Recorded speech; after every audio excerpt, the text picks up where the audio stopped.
Welcome back, everybody. Today we get to do one of my favorite things in the world, which is make fresh pasta.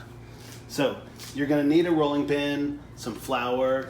It'd be nice to have a pasta machine, not necessary. You're gonna need flour, water, and eggs. Nice to have a large mixing bowl to get this done in, although you could do it directly on the tabletop if you prefer. So, first thing, make sure you have a clean and sanitized work area. And then you can just make a mound of flour right here on the bench and make the dough like this. I prefer to do it in a bowl. I find it's more clean and sanitary and tidy. So we're gonna pop it in a bowl, add our flour. This is a beautiful unbleached flour. What you're gonna do is just make a well right into the flour to hold your eggs. So you're gonna make a little volcano. You're gonna take your eggs, give them a nice beating.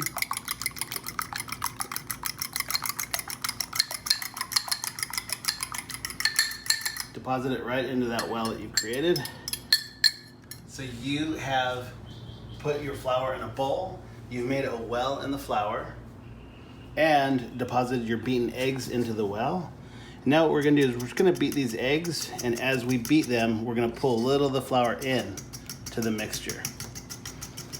So I find a really good basic pasta recipe to be 2 cups of flour and 2 eggs beaten, with the addition of just enough water to make the dough the right consistency. And I'll show you what that looks like in just a minute. So as you beat your eggs, you pull flour from around the side of the well and beat them in. So as you can see, this could happen right on the bench without any problem at all. It just makes it a little easier cleanup to do it in the bowl. So as we beat these eggs in and get the flour worked in, it's gonna tighten up the batter into a dough. And then we will see how much water we're gonna need to add. So it looks like it's gonna take a little bit.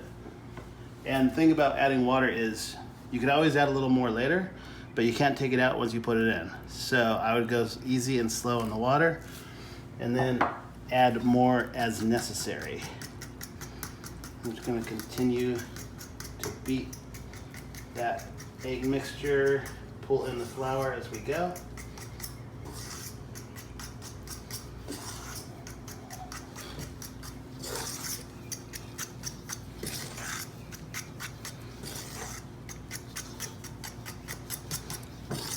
Sometimes it's tempting to add more water prematurely. You don't want your dough to be too tacky.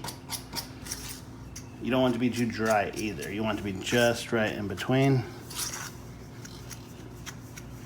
So now that we have all this together, we'll just get rid of the fork and start working it by hand.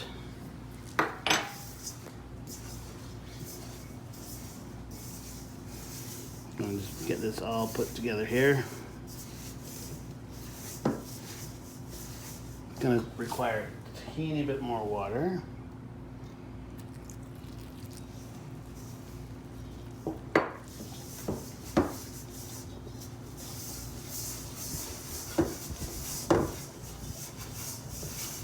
So as you notice, my recipe calls for eggs, flour, and water. That's it. Some people put olive oil or salt in. I don't find that necessary because the seasoning is going to come from the poaching liquid when you cook the pasta. It's going to be salted water, and that's where you're going to get your salt into the pasta. The other way to season the pasta, of course, is with your sauce that you're going to accompany it when you serve. In terms of the oil, I find that when you add oil to the dough, it makes it just a little slimy. So I prefer the more toothsome quality when it has no oil in the dough. So as you can see, it's coming together. Still looks a little dry, but don't add more water at this point because there's plenty of hydration here. We just have to get it worked together. So to knead it, you fold it over. With the palm of your hand, you push it out, give it a quarter turn, and repeat. quarter turn, and repeat. You just keep doing that. If any little things fall out, just get it put back in. We started with a nice clean sanitized bench, so we're safe. Best thing to do is to get your shoulders right above your dough. So you're using your body weight instead of your muscles. You're just gonna take it and knead away. This is gonna take about 15 minutes to get to the consistency that we want, which is smooth and supple.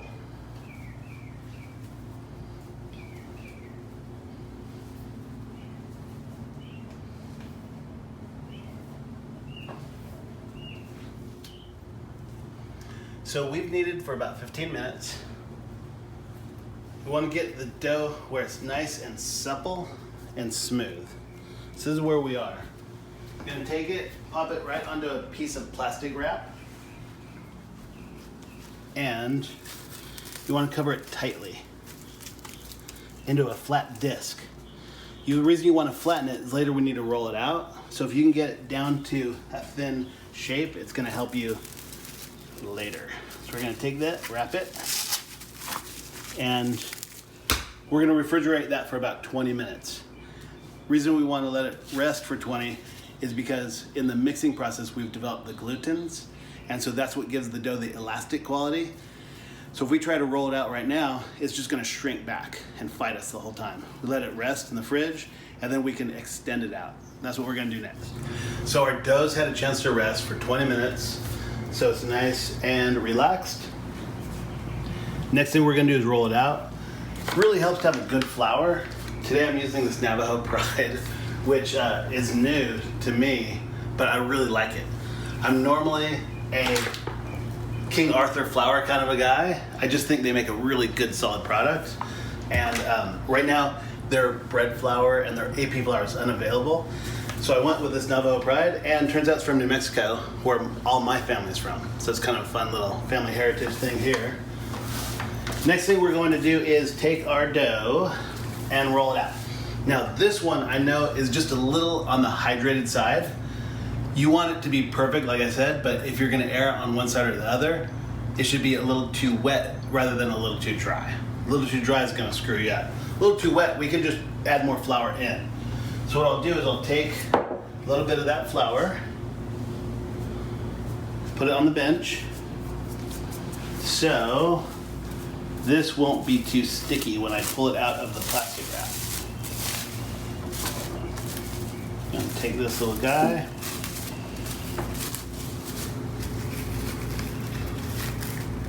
and peel it right onto this flour.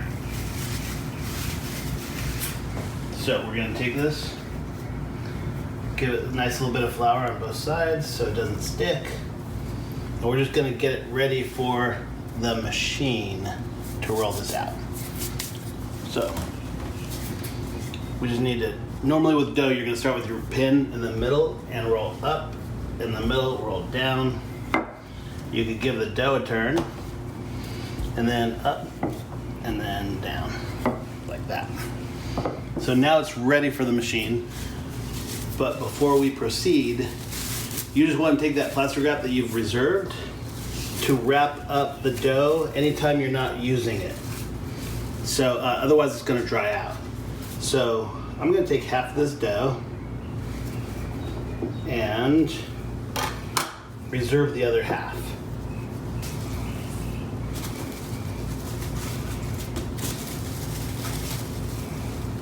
If it forms a skin, it'll crack when you try to roll it thin.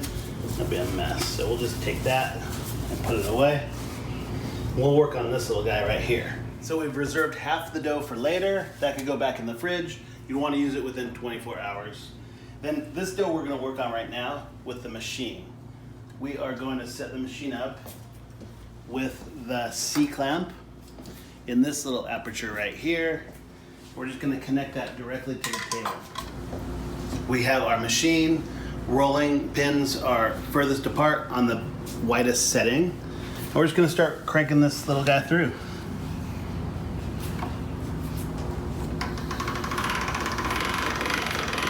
You can't hurt this dough. Crank it all the way through. Then we're gonna give it the patented Chef Silva tri-fold.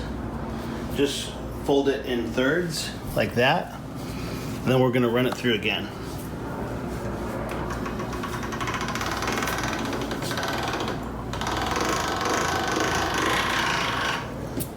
Now, this dough is just a little on the hydrated side. Not a problem. As I said, we just need to work some more flour into it as we roll it out. That way it's not gonna stick. If your dough's too dry, it's gonna break your machine. If it's too wet, it could get all gummed up and stuck in the machine. So you want it to be just perfect. And this one here is just on the sticky side of perfect. Now roll that through one more time.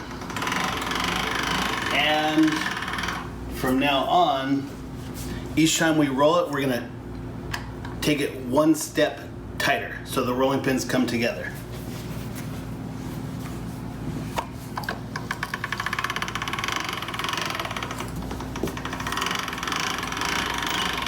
Like I said, you can't hurt this dough. And one notch closer together.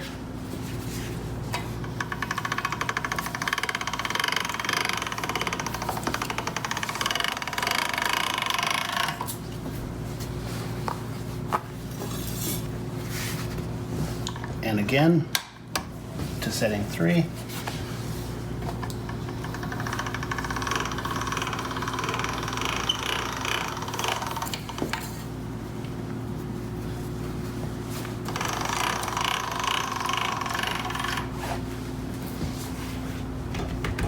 Maybe a tiny touch more flour here, just to be extra sure.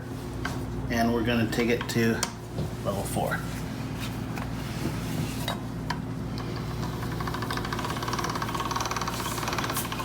Just want to grab it as it comes out and just ram it through.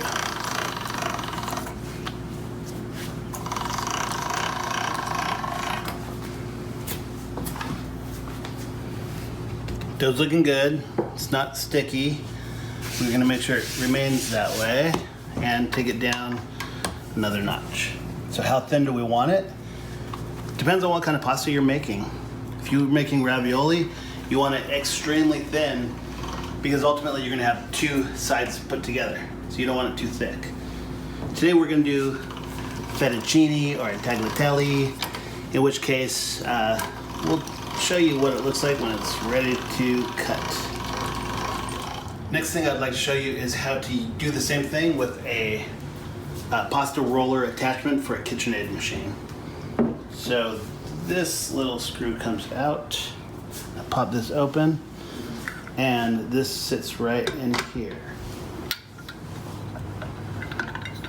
Gotta get that onto the little nut and then torque it down. That's basically it. We're gonna take this and just make sure you have it on the largest opening here, and make sure that the rollers are the furthest apart on the lowest setting, which on this machine is a 1. Higher here.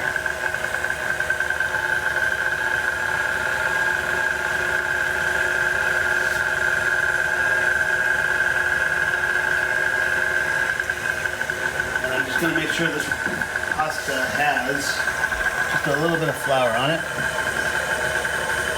It's not too sticky for the machine. And put this one closer step together and run it through again.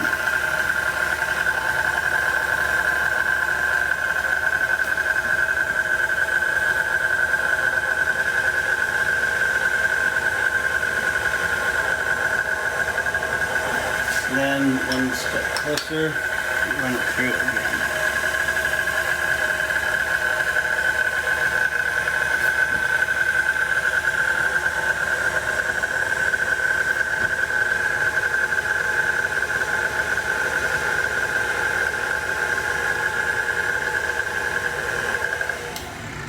Now we have another pasta sheet that we can cut or make raviolis or simply freeze for another purpose. So we have our pasta all laid out. I have a half sheet pan, otherwise known as a cookie sheet, and some parchment papers cut to size. So what I'm gonna do now is just cut this into more reasonable lengths. So I'll take our first layer of parchment and maybe even just a tiny sprinkle of flour. Now what I'll do is I'll just trim this little guy up to about 11, 12 inch lengths. So I'll just trim that first little section. And then to measure, we could just use the dough itself here.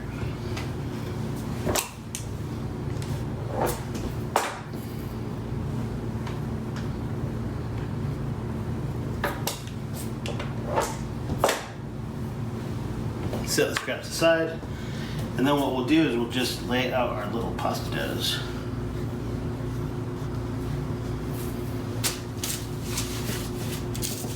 Lay them out so they don't get wrinkled. And you want to be careful at this stage because they could be likely to stick together if you don't treat them correctly. So we're going to take that, another sheet of parchment, another little sprinkle of flour perhaps, and lay these little guys out.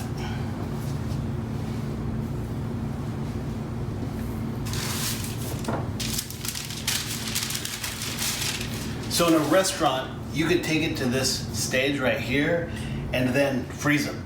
They freeze beautifully, at which point you could pull them out, make raviolis, cut them for angel hair, tagliatelle, fettuccine, whatever you're gonna do. I'll show you some other shapes as well, but today we're gonna take these and we're not gonna freeze them, we're just gonna cut them right away. So you could, at this point, go with your other half of dough, roll it out, get all set up with all your sheets. And then with your sheets, you could make lasagna if you wanted to. Today what we're gonna do is we're gonna cut them down a little further into fettuccine.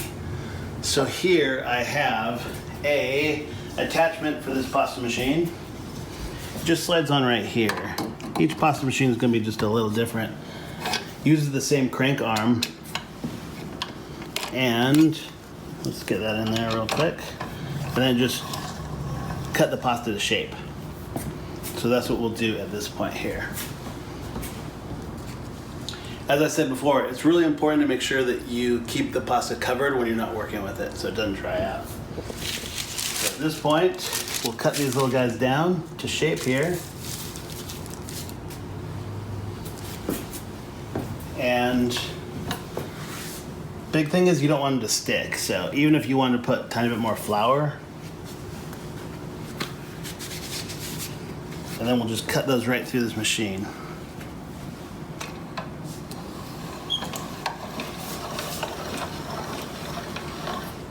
And we'll take a little more flour and we'll just pop those together. Here's an idea of what to do with some of the scrap pasta that you might have. You could take it and just roll it up.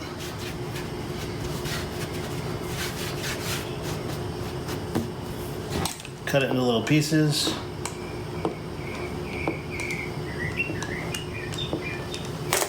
And make a different pasta shape out of them. No pasta machine necessary for this shape here. And you could make different shapes. You could also just get a little piece of dough, and press it into your palm of your hand, and make a little ear for orecchietta pasta. We're gonna boil off the pasta. And just a couple of rules of thumb when you're cooking pasta. You want to use a pot that's large enough to accommodate a significant amount of water. So I'm talking like a gallon of water to get a pound of pasta cooked. That way you're not crowding the pasta, and that's helpful. The other thing is the water should be salted. How much salt? It should be salted like the briny ocean. So as salty as seawater tastes, that's how much salt to put in. How do you know if you have the right amount of salt in? Take a spoon and taste the water. And if it tastes like the briny ocean, then you know you have a sufficient amount of salt to flavor your pasta. Remember, when we put the dough together, we don't have any salt in the dough at all. So a couple of myths about pasta. One of them is to add oil to the water when you cook it. That is completely not necessary. As a matter of fact, it's counterproductive. If you put oil in the water floats to the top, and the pasta, when you put it in, sinks to the bottom. So they only come in contact when you strain them into a colander, and then it's going to make your pasta oily, and so the sauce that you pair with the pasta won't stick onto the pasta. So it's actually not what you want to do. The only one small good reason to put oil in the water is because it lowers the surface tension of the water, so it's less likely to boil over. But still, that's not worth it, in my opinion, to put any oil in the water, because the sauce won't stick to it. So here, the other thing you want is, you want your water to be boiling, like rapidly boiling. And that's what we have here. So I'm gonna go ahead and I'm gonna pop the pasta right in. I'm gonna take this pasta and just gonna put it in.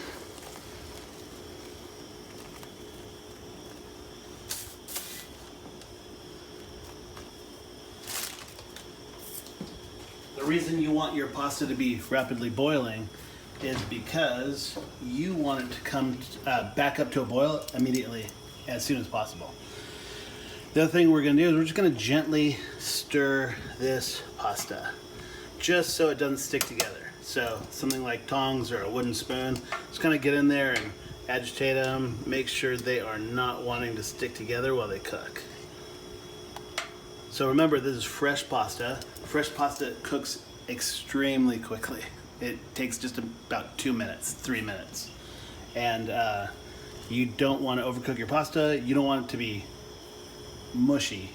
You want it to be nice and al dente, which means to the tooth, which just means it has a little resistance to the tooth when you chew it.